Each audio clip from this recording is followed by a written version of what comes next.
Guys, my name is Wibisono, and today I'm going to tell you the difference between American English and British English.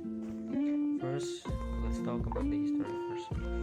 The British actually introduced the language to the Americans when they reached these lands by sea between the 16th and 17th century.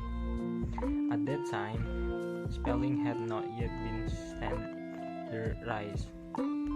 It took the writing of the first dictionaries to set in stone how these words appeared in the UK.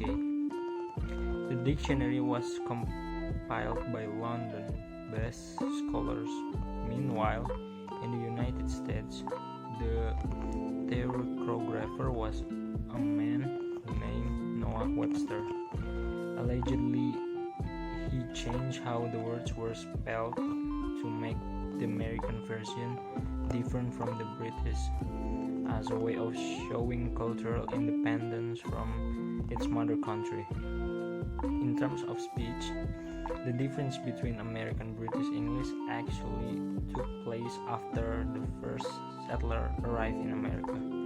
These groups of people spoke using what was called rhotic speech, where the R sounds of words are pronounced.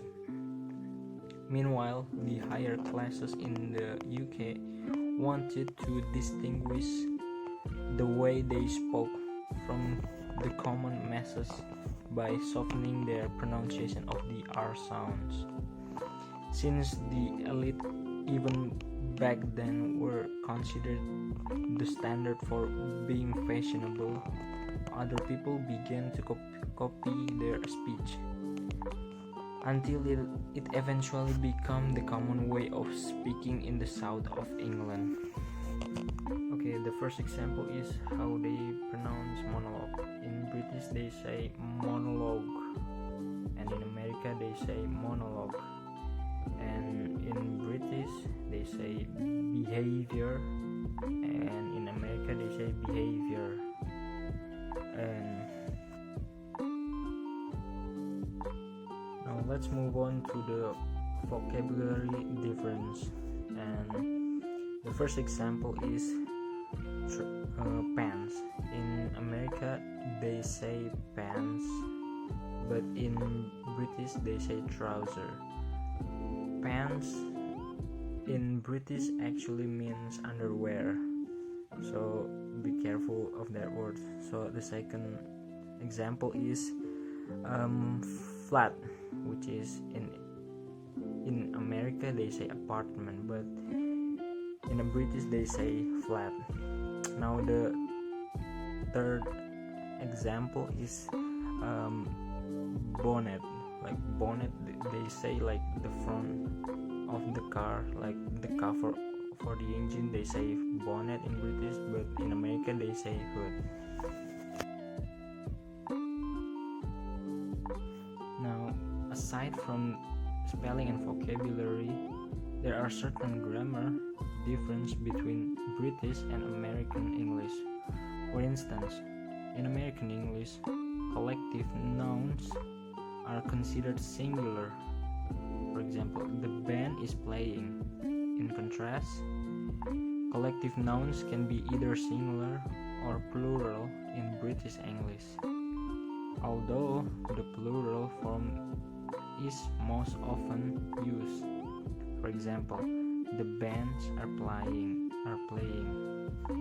The British are also likely to use formal speech, such as shall, whereas Americans favor the more informal will or should. Americans, however, continue to use gotten as the past participle of get, which the British have long since dropped a favor of got. Needn't, which is commonly used in British English, is rarely, if at all, used in American English. In its place, it don't need to. In British English, at the is the preparation is relation to time and place. However, in American English, on is used instead of the former and in for the latter.